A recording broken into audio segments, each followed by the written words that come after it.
迎收看《新闻大白话》，我是主持人翟轩，马上欢迎一下这个阶段加入我们讨论来宾，耶鲁政治学博士郭正亮，大家平安。前大使谢文吉，翟轩好，各位朋友大家好。国际事务专家赖岳谦，主持人好，观众朋友大家好。好，相信昨天大家如果有看奥运的话，也有看到这个男子这个400公尺混泳接力，那真的是非常惊人的这样子的一个惊天逆转哦，由潘展乐在落后2公尺的情况下，第4棒跳下水，然后硬是这样子追，然后折返回来的时候，最后超越了法国跟美国。那一刻，我们看到全场的欢呼声哦。那人家讲说，终于打破了美国64年来不败的神话。64年怎么算的呢？其实是从1960年开始有这样400公尺男子混泳的这样的一个项目哦。从那时候开始呢，15次金牌都是由美国拿下的。那只有在1980年那个时候，是因为莫斯科主办奥运啊，那美国抵制不参加。那在1980至今也都还是美国拿下。那这是第2次美国没有拿到金牌。那不好意思，这是扎扎实实的被另一个国家给打败，并不是因为弃权，而是中国打败了美国。所以人家讲说，哇，这是非常划时代、破纪录的一次哦。那当然，大家就会归功于说，这个是潘展乐在最后1棒的时候把整个局势给逆转了。那我们看到秦海洋他自己说今天成绩一般般哦，但是我们还是打了漂亮的一仗。虽然我们没有达到最佳的状态，意味着我们还能进步。潘展乐还安慰他哦，就说我特别佩服3个队友。队友不满意成绩，但是比赛已经结束了，冠军是我们的，不满意的应该是别人。所以这句话人家讲说很硬气啊，这就展现出来中国人终于扬眉吐气了。那所以他们最后呢是以这个45秒92的成绩这个领先了美国队。那我们看到就是还有这在网络上面微博还有流传这好几个语言的版本的转播美国队也是最后就很惊讶，我们听到那个英文的转播也是想这个 China 怎么这样冲到前面去，结果他们输了，他们觉得好像也不可置信那个样子。那这也是中国游泳队在这一次的奥运获得第2面的金牌哦。那昨天还有一个特别的日子，就是潘展乐的生日哦，他昨天过了他20岁的生日，所以他也在他的微博上面抛出来这一篇，他就说20岁的生日礼物，我兑现了1年前的诺言，用团队金牌来为自己庆生哦。那对他来说也是第2面金牌了。9天高强度的奥运之旅终于下班了，2金1银的成绩单挺满意的。这个新的旅程已经开启，目标已经默默设定，希望自己能够为团队做出更大的责任跟贡献哦。那中国游泳队永远是最棒的。那其实我们看到今天微博这个潘展乐当然还是霸榜，潘展乐今天逆转还有中国队男子400公尺的混接金牌通通都是这个榜上最主要的一些热搜词条那中国泳队真的是扬眉吐气在合照的环节，我们也看到，其实这个中国大陆本来就是在中间的那个位置嘛，但是他们还好像很习惯客气还是第一次得金牌的那种感觉。大家3队要一起合照的时候，他们本来是想要坐到前面去的，结果美国队还在制止他们，就说不用，你们站着，然后最后是美国队坐到前面去，还有这样的一个小插曲，就说冠军站着，我们坐下，美国队是这样讲。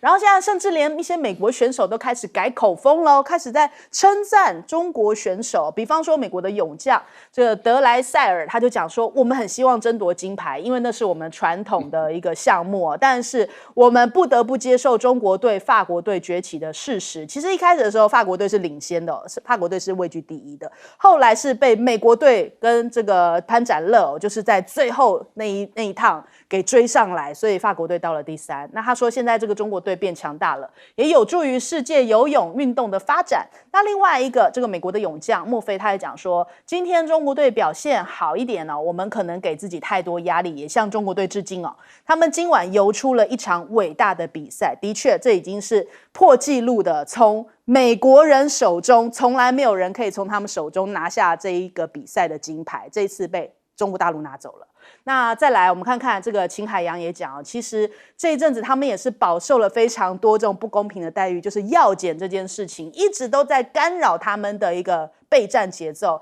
每天早上6点被叫起来做兴奋剂检查，其实非常影响到他们的备战节奏哦。那它影响到什么样程度呢？他的100米蛙泳跟200米都发挥有一点失常，但是呢，他后来讲说，他终于理解教练所说的。奥运会做不到100%哦，只能做到99%哦。奥运的经历在人生中非常的渺小，不论发生什么都要往前走。那这一次张雨霏虽然后来表现也不如预期，她获得铜牌嘛，但是她现在也成为了中国队奥运史上获奖牌数最多的一个运动员了。所以哪怕现在这个药检的事情有所干扰，但是整体来说，这次的中国队在面对到美国这样子的一个强大压力之下，药检的压力之下，还是拿出了非常好的一个成绩哦。那再来，人家讲说，其实不论是从游泳这个项目，或者是从网球这个项目，都已经可以看出来，中国已经不是以前的中国了。郑钦文在这一次的网球女单里面夺金，也成了中国女网史上的第一人哦。那他说这一次呢，他所有的汗水跟艰辛，他认为都是值得的。大陆的一些专家都在讲说，其实整体来说，现在新一辈的大陆的运动员哦，跟他们上一辈的运动员比起来，整体的营养也好，或者是培育的方式也好，你看到他们的体格上都变得非常的高头大马。其实这就像是我们古代。你像关羽啊什么那种，其实都是高头大马的。那只是说他们在前一辈的这样子的一个运动员，可能营养上面不如西方，但是现在不论是这个培养运动员的方式哦，或者是他们整体体格，还有他们的家庭的一些投资跟支持哦，都已经让现在新一代的这个运动员哦，展现出不同于以往的爆发力。因此，在很多过去不曾是中国大陆认为可以夺金的项目，现在都一个一个金牌这样子拿回来，也让整个中国的士气大增，觉得说面对美国，我们已经不是以前的中国了。这首先我们来问一下亮哥，亮哥怎么看？这个游泳比赛向来都是白人的天下嘛，啊，事实上你刚刚举的这2项比赛都是如此啊。事实上那个网球女单那也是非常困难的比赛啊。那不过那个输给他的那个。显然没有美国队在游泳比赛的风度了啊，他就直接表示说我不尊重他，哦，所以坦白讲，你就是进入别人的地盘啊，那到崛起的时候，那别人对你就是充满了敌意了啊。那因为主要是因为潘展乐之前先拿到1块金牌了，对，个人的自由式100米嘛啊，因为昨天那个比赛我有看啊，真的是。实在是不可思议了，就是第4棒逆转胜嘛啊！不过坦白讲啊，那个前面3个前面也帮他撑住在第3左右，那也不容易啦啊！因为事实上中国队大概从头到尾都是3、4左右，那最后潘展乐是追过前2个，对啊，那个实在是有点不可思议了，因为每次都很激动。那这个应该说是这个。中国泳坛大概出了一个奇人啊，就是对从来没有那么强的啊。那这个我觉得一定会影响到整个泳坛的实力啦，就是因为这是最难的项目。事实上，自由式100米就是最难的项目，然后混合400这也是最难的项目。这2个项目是公认，我讲的是男子组了啊，都是最难攻克的项目了，所以都被攻克了。所以我觉得。这个未来中国的泳坛应该就会因为这样，至少我觉得，因为上次是因为东京奥运2019年嘛，他药检嘛，那中国队有23个人被药检，那个秦阳还不是那个谁，反正还失去资格嘛啊，所以我觉得这一次是在高度药检下啊，因为潘展乐我去查资料，他也被药检了29次，可是他照样拿冠军啊，所以这次美国就没什么话好讲了啊，所以我觉得这一次就是一个扎扎实实的胜利了，就是经过那么密度、那么强度、那么高的药检，那依然在个人的这个自由式100米啦，然后混合400都拿到冠军哦，这个难度实在是很高啦，所以我觉得简单讲啊，就是我们本来奥运大概有2个项目，历来都是某些种族在垄断的啦。游泳就是白人嘛，对，那田径就是非洲裔哈。那这个田径大概要突破难度高一点啊。那个上次那个我们讲那个中国队有一个刘翔，他是那个110公尺跨栏拿到金牌，那就已经不得了的事情了。可是你如果是100米啊，那几乎是没有办法想象的难度啊。所以你就知道这个自由式100米有多困难。那个110米的跨栏还没有纯100米这么含金量那么高啦。所以这个是含金量最高的2个游泳比赛。结果2个都被中国拿到冠军。对，这个实在是有点不可思议了。那反正就是发生了嘛，那就意味着未来这个游泳这个比赛，未来亚洲人进来的机会就会变高了。这也反映出现在中美的角力啊，从这个运动场上也看出来态势的扭转，东升西降嘛。来问一下介老师，我觉得中国大陆这个金牌啊，都是凭实力得来的啊。运动场上真的是有一分啊，这个台上1分钟，台下10年功啊。这个你要看他们每一个人这个练，这个有今天的成绩啊，都是一夜血泪史啊，但是持续的努力，而且他们大概都是不到10岁就开始，就在进行非常密集的专业的训练啊。而中间他们也这个国际比赛也非常的有丰富的经验啊。我想他们的实力，我想像这个美国啊什么这些澳洲啊，老早就应该清楚了，所以这次才使下这种非常我觉得非常卑鄙的手段。为什么中国的游泳队平均每个人要接受26次，20几次的药检？那你澳洲才4次，美国才6次，张雨霏43次，43为什么？你要有个理由嘛，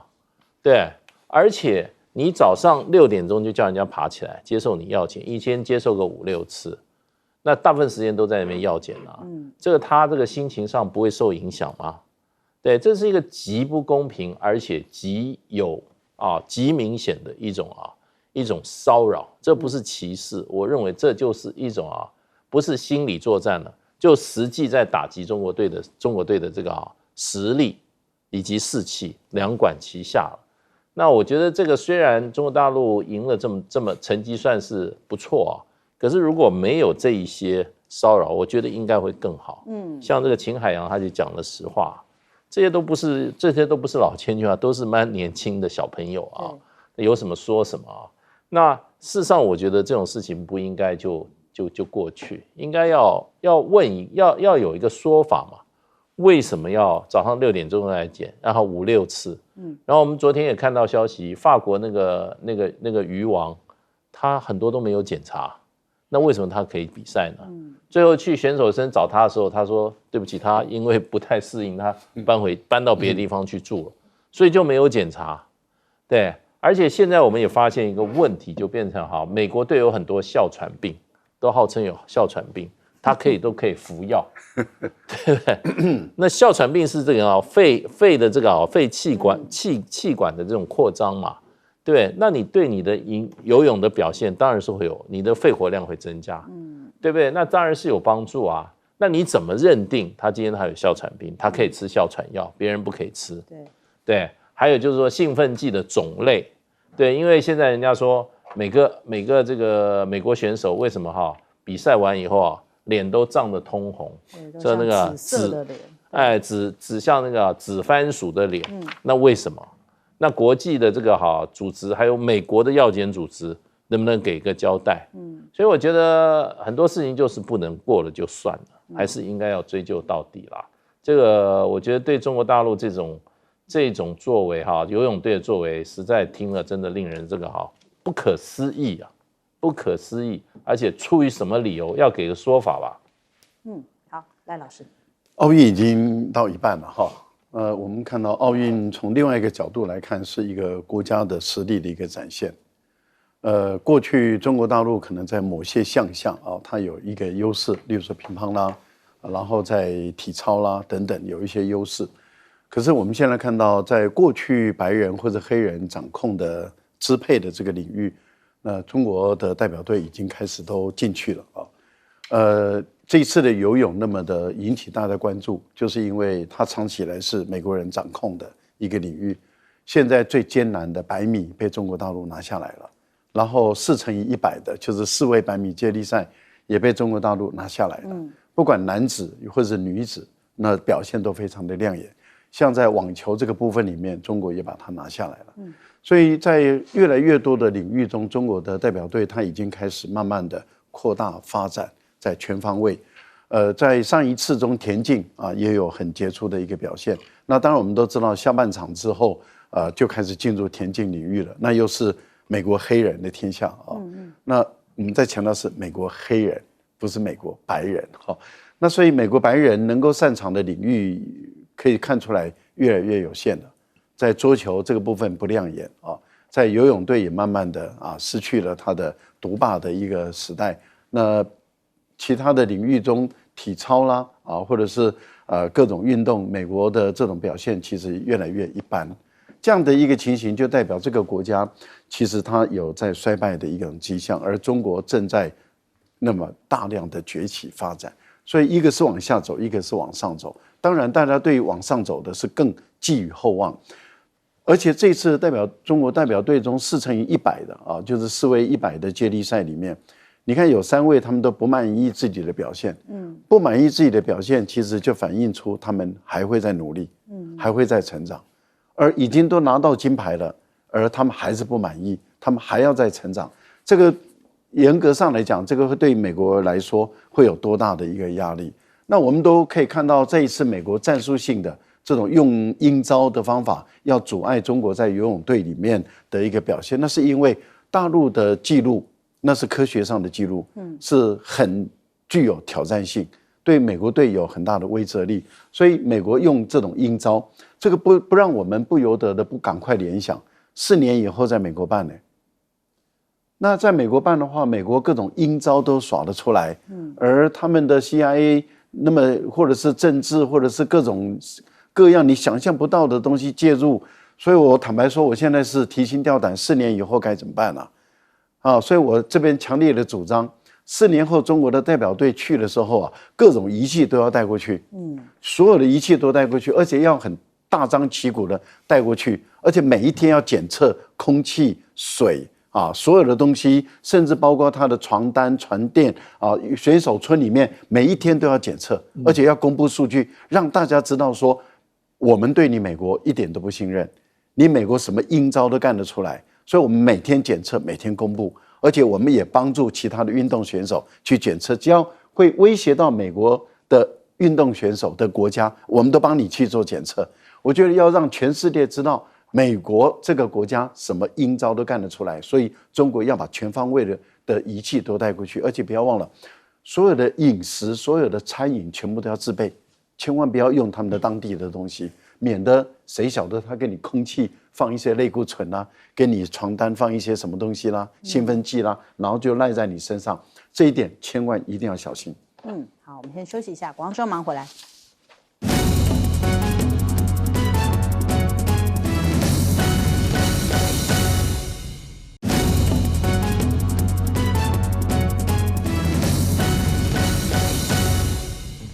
好，伊朗是不是今天要开战了呢？现在全世界都在关注也被誉为是一只非常大的黑天鹅，影响着全球现在目前的股市甚至是经济状况那我们看到这个4年前的今天，黎巴嫩的首都贝鲁特的港口爆炸案夺走了220条人命，那现在气氛哀伤肃穆的在进行纪念的活动又被以色列的真主党可能是他们有可能接下来要爆发全面战争的这种忧愁担忧给笼罩着。那法新社说，这数场的游行人群将会在下午的时候聚集在港口来悼念罹难者，并且要求伸张正义。那甚至还有美国的媒体讲说，最快在今天就是5号这个时候就是有可能以色列就是伊朗可能会反击以色列啦。那以色列也是有透露出来，有可能要先发夺人哦。那我们来看看哦。以色列报复巴勒斯坦武装组织哈马斯领袖哈尼亚遇刺身亡，所以以色列跟伊朗支持的黎巴嫩武装团体他们在4号的时候有进行一些相关的交火。那这个路透社讲说，青年运动消息人士透露呢，在也门叛军他们这个青年运动跟路透社讲，他们有可能呢是会有一些袭击，那也在也门北部的萨达省上空击落了美国的 MQ-9 死神无人侦察机这样的一个动作那还有约旦的外交大臣也罕见的访问了伊朗，他们现在就是要赶紧呼吁希望能够踩刹车，避免暴力升级，来实现和平和稳定的这种情况。那另外，美国似乎好像对于纳坦雅胡，也就是说对于以色列有点没有办法。现在纳坦雅胡警告伊朗说，以色列已经准备好相关的所有的一些军事上面的准备动作将会予以强烈的回击，甚至考虑要对于伊朗和黎巴嫩的真主党先发制人。但是拜登就向纳坦雅胡说，你不要唬我他就说不要把美国总统的支持当作理所当然，他希望他能够赶紧派代表去恢复跟哈马斯的停火谈判。所以这个美国现在也是尽可能的施压，也是透过了 G7 来全面的来防堵这个战争的扩大。所以希望 G7 的成员国的外长呢，能够向伊朗或是真主党来施加一些外交压力同时也要求以色列保持最大的克制，就是好像已经战争在边缘了，然后各方的力量都还在拉扯着，就怕一个闪失就是任何一个破口出现了，这样擦枪走火，可能会变成一个全面性的战争。那再来，英国同样也爆发了一个大规模的暴动有3名这个女童，她们其实是在上暑假的舞蹈跟瑜伽课，突然有一名歹徒这样子闯入，竟然就杀害了这3名的女童，然后引发了这个英国整体社会的一个愤怒就说怎么会这个样子呢？更激起了他们对于极右翼人士的一个愤慨因为他其实是一个寻求庇护的外来移民。那所以我们看到英国多个城市爆发了大规模的抗议行动，这是13年来最大规模的。我们来看看这个画面他们这是反移民骚乱的一个抗议行动，然后呢，在这个过程当中也造成了多名警察受伤，近100人被捕。在利物浦还有布里斯托、曼彻斯特这些地方都有这样子大规模的抗议，所以现在大家可能是对于这种移民外来的移民有一些反弹，也看得出来现在美国也好，英国也好，好像内部的这个纷纷扰扰都不断还有呢，这个现在目前施凯尔的这个政府人家也讲说，好像蜜月期已经结束了。他现在上任才1个月，可能人家讲说，原本对于工党抱持希望，但是现在又是骚乱，又是这个加税的压力整体来说，大家对于他的这个民调上面的反应也是一直在下滑的一个趋势。那首先我们来问一下亮哥，亮哥怎么看？这个有人说最快今天伊朗就会打以色列嘛？因为4月那一次伊朗是象征性的打了一个军事基地了，对，那对平民基本上并没有碰那所以大家要观察啦，就是伊朗到底是打什么样的范围？那会只打1天吗？那也另外一个报道说，因为上次拦截那个美国跟英国、法国都有借约旦，还有沙地阿拉伯来设一些地对空的防御措施嘛。所以上次伊朗打到以色列，包括也门被拦截的比率超过96%。可是这一次，因为哈尼亚被暗杀沙特跟这个约旦其实心情也不太好他就因为这个摆明了就是要破坏加沙的和平嘛。对。甚至在某一个程度上，你甚至可以说他是在破坏北京宣言所以这等于就是这个区域稳定的破坏者嘛。所以沙地阿拉伯跟约旦这次都不愿意帮忙。那当然，美国在这个地方有军事基地了，那他可不可以自己弄这个有待观察啦。不过我觉得这次不一定只有1天啦，因为伊朗可能会直接从伊拉克跟叙利亚来攻击那如果从那边发射的无人机、火箭弹或导弹，那要被防御的难度就会变高，因为更近，那它就不用飞那么高嘛，那甚至于那个黎巴嫩真主党，我觉得可能会全力投入哦。黎巴嫩真主党据了解，目前手上的导弹大概总数大概有12万枚啊，就是包括火箭弹、导弹、无人机种种的，那量很大啊。所以我真的不知道纳坦雅胡是要干什么啊。就你导演这个暗杀，显然就是不希望加沙战争能够结束嘛。那你的意思是还要再打下去啊？那你有把握可以把黎巴嫩真主党消灭？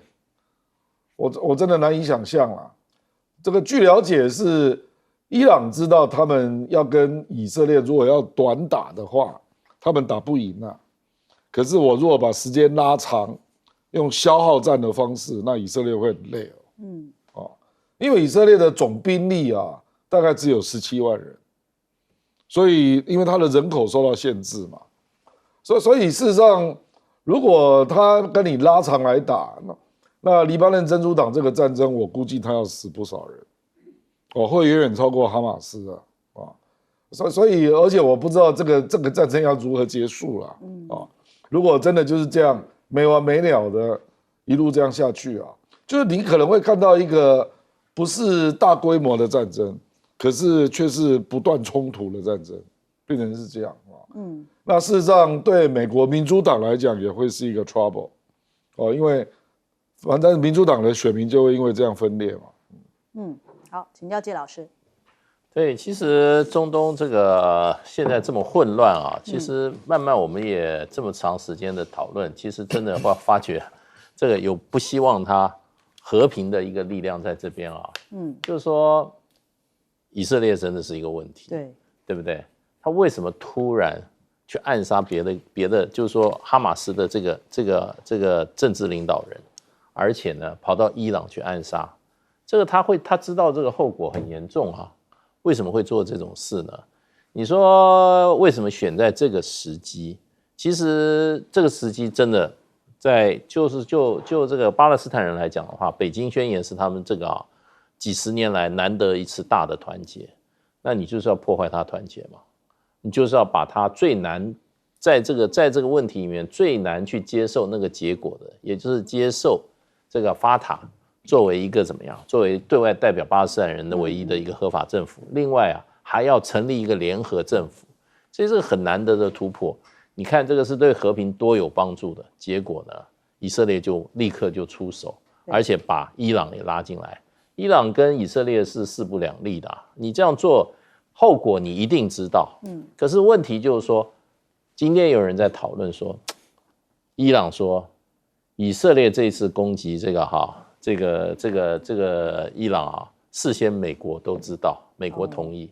因为这个分析的观点我非常赞同，就是说谁都知道这一次攻击完了以后会造成中东一次大的危机，美国也绝对不会脱身事外，这是一个非常严重的一个举动。那为什么美国如果是这样子的话，那美国事先也同意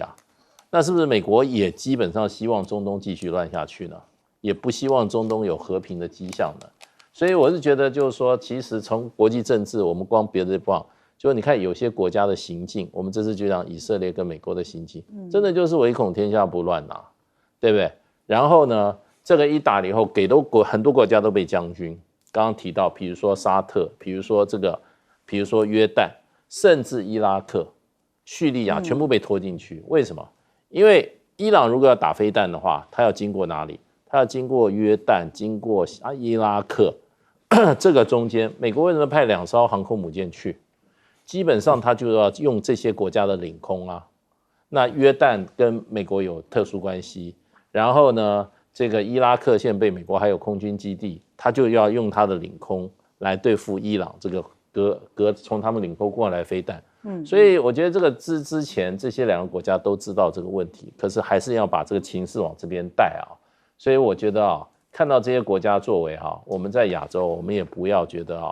美国的这一套作为啊，西方国家这样不会拿到亚洲来，就是啊，好好的情势啊，他就要丢一颗炸弹去把你啊，整个的情势啊，往好的方向的啊，把它一切都炸粉碎，他们又有机会来伸手啊，达到自己的战略利益了。好，来请教赖老师。伊朗派到伊拉克的民兵指挥官苏莱曼尼被美国人杀了，伊朗高度的自治，克制自己。那他一方面要安抚他的人民，二方面他要自治，不要让事态扩大，所以他很高调的说要反击。但是我们可以看到，他反击是没有造成美国人的伤亡。然后他的派到叙利亚的指挥官啊，一些将军，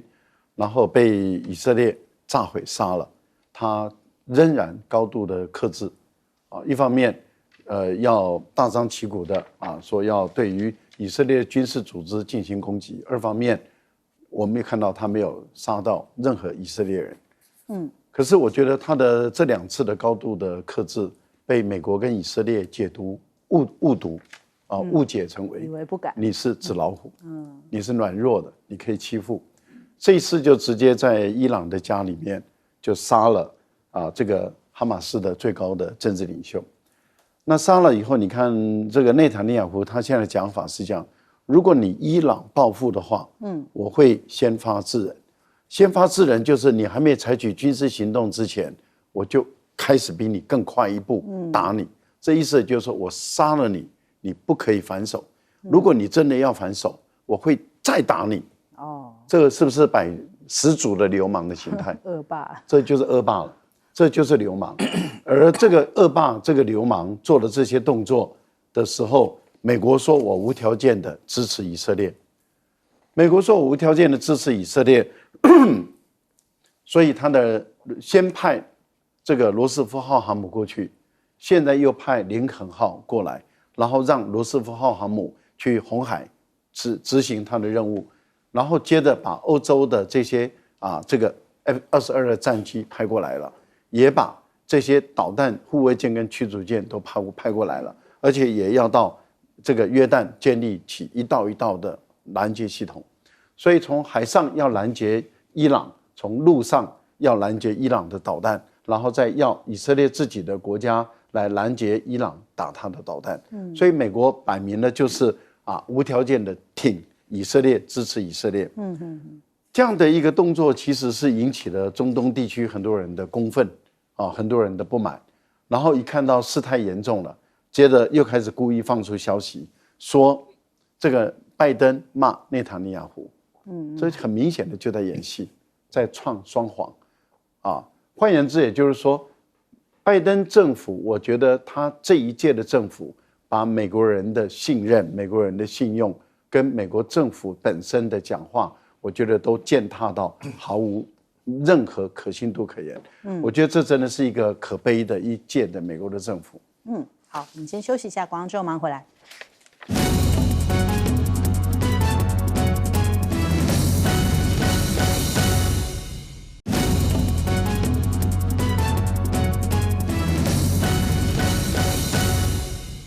欢迎回来，新闻大白话，紧接着我们来关注现在美选在大打口水战嘛，川普他继续打这个嘲讽牌就讲说呢，这个在90分钟的演讲里面，纽时这么讲啦，川普90分钟的演讲当中，质疑贺锦丽这个造势群众只是想听饶舌歌手梅根尤物的演出也批评贺锦丽的智力跟沟通技能讲他是一个激进的左派怪咖呀。那他其实就是在3号的时候呢，跟范斯一起到乔治亚州这个奥特兰大来造势的时候又是一番这样子这个嘲讽的言论。那所以呢，现在到底这个辩论要用谁的为主？是要以原本9月10号的 ABC 为主呢，还是川普提出来要用福斯，也就是说共和党他的主场来作为辩论呢？那我们看到法新社的报道是提到，这个川普表示愿意在9月4号在福斯这边来进行辩论。那原定的是9月10号在 ABC News 这边的辩论，所以到底是要怎么样呢？贺锦丽的团队就讲说，川普你是不是怕了呀？想要逃跑想要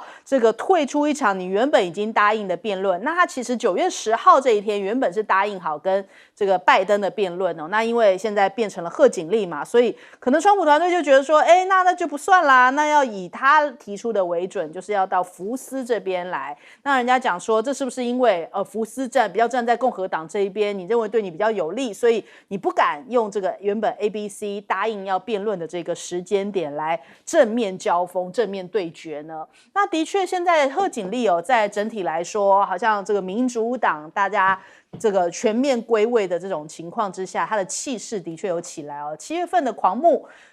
等于说募资金额已经到了103亿，比起川普还多出1倍哦。那他在7月中的时候才宣布要顶替拜登加入选战，短短1周就募了2亿美金，到7月底的时候募了3.1亿美金。那整体来说换算起来相当于是这个103亿的这个等于说台币啦。那川普的话大概是108.1亿的台币所以感觉起来还是略逊这个贺锦丽一些。再来 CBS 也有民调，那这个 CBS 主要调查出来发现，贺锦丽好像在全美的支持度是算是微幅领先川普，是50%对上49%，在战场州也就是摇摆州两人算是平手5-5波的局面。那他取代了拜登之后呢，现在目前民主党的选民还有年轻选民、非裔的选民呢，他们变得更加的积极，有可能会出来投票。那特别是女性的这个选民支持他的也更多，他们认为说贺锦丽可能比较跟他们是可以共情的，认为他们会更坚定的获得这个贺锦丽的支持，维护他们的利益，所以这个也有一些女性票因此而被催出来。再来，现在贺锦丽的副手变成现在眼前大家最关注的一个点，他到底会找谁来作为副手人选呢？现在目前有3个人选就是明尼苏达州的州长华斯，还有这个宾州州长这个夏皮洛，以及亚利桑那州的参议员凯利。那到底会是谁作为副手人选呢？消息人士讲说，这些可能的副手人选会在5号的晚间或是6号的上午收到这个是否担任贺锦丽搭档的消息所以现在他们这个还是保密到家就是说这3个人会有其中1个人来出现变成副手。那再来美国他们自己现在内部也有一些混乱除了我们刚刚有讲到说这几只黑天鹅之外，那其实他们现在还有一些罢工正在进行当中。美国的东岸的港口，他们呢其实现在有越来越多的工人可能会在这个11月总统大选之前发动罢工一旦确定的话，美国10座最忙碌的港口大概会有6个港口陷入停摆。那美国的路透社他们讲到说，现在要禁止自动驾驶车使用中国大陆的软体，因为他们说又会有安全的风险那可能会把这个资料又送到大陆去所以他们又开始可能又为着选举要再炒一波这个中国威胁论那但是呢，对于世界各国来讲，他们现在有一个隐忧，就是如果川普一旦回来的话，他会不会启动一个川普 2.0， 也就是说对于中国大陆苛征非常高额的关税，60%以上的这种极端政策，这样的一个关税那这样一旦启动的话，恐怕会点燃全球的通膨，这个恐怕是不乐见的一个情况。因为不光是中国大陆会受伤这可能会造成一个全球性的一个问题而且就是全球前2大的经济体，恐怕最终的结果会是两败俱伤。那更不要说跟美国或是中国大陆依存度很高的国家都会全面性的受到影响。那我们首先来问一下亮哥怎么看？贺锦丽的蜜月期大概他应该是今天要确认副手吧？那目前又传出那个明尼苏达的 Watts 说这个人有中西部老爹的味道这讲话完全不掉书袋啦，就是平时的作风这样不管了，反正他今天要产生副手，然后一直到8月19民主党大会，所以他的声势渴望卷动到8月中我觉得川普在贺锦丽成为那个候选人之后，感觉好像有点陷入被动那试了几波，并没有打到要害比如说这个说他是激进左翼可是他现在的发言我觉得贺锦丽比较灵巧啦，就是他不会像拜登这样傻傻的他就会调整所以他讲话你就听不出有激进左翼的味道，都是过去的历史了啊。他当检察官的判例啦，等等等啊。那或者是说他就是一个每次这边傻笑啊 ，cackling 啊，就是像一只鸭子那边嘎嘎嘎啊。那结果民主党巧妙的把那个傻笑现在变成是叫做真实的笑，所以民主党蛮会做文宣的啦，说他就是真性情啊，这个本性流露啊，本性流露。那这方面我觉得共和党那边也没有追击啦，所以我的感觉是这样啦，就是贺锦丽成为候选人之后，他这个对这个共和党那2个主要的攻击啊，我觉得有化解掉，就是激进的左翼啦，还有傻乎乎的那边笑啊。那这当然是因为他还没有碰到最严峻的访问啊，所以人家也不知道他的大政方针啊。那他会不会？如果他大政方针讲得不清楚，或者凸显出程度不好，那他那个笑又会被连接到那个傻笑，可是因为还没有发生嘛，他现在还没有正式接受专访，所以你没有见到他的底啦，你知道吧？那当然辩论也是啦，如果辩论贺锦丽看起来对重大议题有点不堪一击，那个就会连接过来。就你就是一个左翼啦，所以其他问题你都不知道啦，那目前我觉得贺锦丽啊，很可能那个辩论他会逐渐，他可能会找到一种策略啦，就是检察官对罪犯的策略。所以他可能会去详读川普的判决然后当众来宣读你就是犯这种罪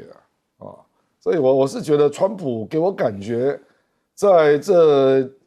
几个礼拜来没有新招，然后他那个副手反而不断的让人家增加厌恶感他那个副手我真的是越看越讨厌，连我都感到讨厌，所以你这个人怎么讲话那样然后也完全没有什么特别的功能这样。那我认为贺锦丽第一个就是川普没有新意了，这会变成一种危机啊，就是你好像被人家挡住了你的攻势，然后你没有办法再堆叠你对他的攻击然后贺锦丽选副手一定会加分，因为他的副手这3个人都比范斯稳重，基本上都是中间派。那个范斯给人家感觉就是越讲越令人讨厌，这样就怎么会有人这么幼讲话就好像一个乡巴佬这样那事实上那个川普就够了，不需要你所以我觉得川普可能要考虑为选举加分，要挑的副手不一定是这样的人，可是他以前没有这样做嘛，所以共和党也在酝酿这件事换副手这样子，好，我们来问一下季老师。对，最近这个真的从这个美国媒体的报道来讲的话，这个很奇怪，就是川普的这个新闻少很多，对，少了非常多，大部分都在讨论这个民主党，而且其实大部分的现在焦点倒是集中在就是说他的副手到底是谁，然后呢，对这些副手呢，这些有支持的，有反对的。有很多这些正面的，有很多做了很深入的报道，他这几个副手。然后最重要的，他们这个民主党其实最近还有很多事在忙，就是说他们要内部举行一个线上的党代表的一个怎么样记名的投票。然后所以前一阵子他们就说，也不是民主党这个官方自己公布，他媒体公布说现在这个 Harris 已经大概绝对拿到了多数的民主党的这些全国代表大会的这些代表的支持，应该可以明确获得提名了。所以最近呢，很多都是在这是报道这个部分。然后最近这有关共和党呢，基本上呢就出手打了一下这个 Harris 就是贺锦丽的先生，把他先生在前一任婚姻里面的问题拿出来讨论。可是美国事实上反应非常的快。这个民主党也很厉害，立刻找到他这个先生的前任的太太，然后出来已经替他怎么样辩护了，现在辩护，所以现在真的说实话，双方各方面在这个政策上辩论，可以说有一点休战的感觉，都是在找对方的这个疮疤在挖。那我觉得美国的选举，我看到现在，我觉得这个还是一个问题，就变成成也川普，败也川普。因为很多人本来是说不出来投票的本来就是说民主党有很多不出来投票，现在出来投票了，为什么呢？他们就是说，真的是因为不想让川普出来当选总统，所以就是说出来投票会增加原因，因为他们讨厌川普。那今天就是川普，事实上的话，他还是有差不多一半的选民喜欢他，不管他怎么样，就是支持他。所以最后就是我认为最后美国选举跟贺锦丽的因素，我认为不大，就是完全在川普，喜欢他的人就预期生，讨厌他预期死。那这个时候可能留给这个川普阵营的，就是说怎么样让讨厌他的人最后也不喜欢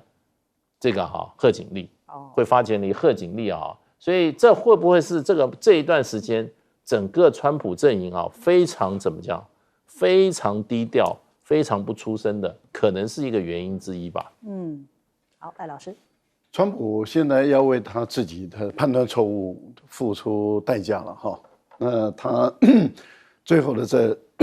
对不起2-3个月能不能够调整得过来，我觉得对川普来讲是一个严重的考验。为什么说川普要开始付出代价？他原本认为拜登绝对会选到底，对，所以他认为那一颗子弹使他稳赢了，因此他就不在乎其他人的感受，他就提名一个他可以指挥控制，而且完全听他话的这个副手。那这个副手没有给他加分，现在看起来是开始减分了。那结果拜登不选了，然后贺锦丽上来了。现在对于川普来讲，这个太惊讶了，太错愕了。然后他觉得开始在注意到他的副手，他的副手给他没有加分，还减分。为什么？因为川普讲的一句话，我觉得这一句话就代表他已经看到问题之所在。他说，总统选举没有人去管这个副手，只在乎我就是总统是谁。这代表什么？他已经很明确的发现副手给他减分了。可是如果说贺锦丽他的副手可以给贺锦丽加分，那川普是给他减分，现在已经2个打成势均力敌了。那对于川普该怎么办？我觉得川普如果在共和党内的民主机制的党内的机制，他不能够让他下台，但是他可以循拜登的案例，就让范斯自己不选了。范斯自己不选了，那当然就授权给共和党再推出副手了。那这个是未来的可能的变数。如果这个变数一旦发生，而这位副手是美国人可以接受的，那情况也会转变哦。所以我觉得未来的变化是越来越大了。目前来说，这是第一个。那第二个，贺锦丽他要怎么能赢？很明显的，你看到他把奥巴马的竞选团队都拉进来了，进驻了。那进驻的目的其实就是降低拜登的团队的影响力，升高奥巴马的团队的影响力。我觉得这个对贺锦丽来讲是正确的一种选战的一个打法。那现在的情况是这样子，这个川普是老面孔，贺锦丽变成是新面孔。虽然他当过副总统，可是他当选总统他是新面孔。那对川普来讲，怎么减少厌恶他的人，然后增大或至少缓和中间选民？对贺锦丽来讲，怎么扩大美国的选民更加的讨厌川普？那因为更加的讨厌川普，而不让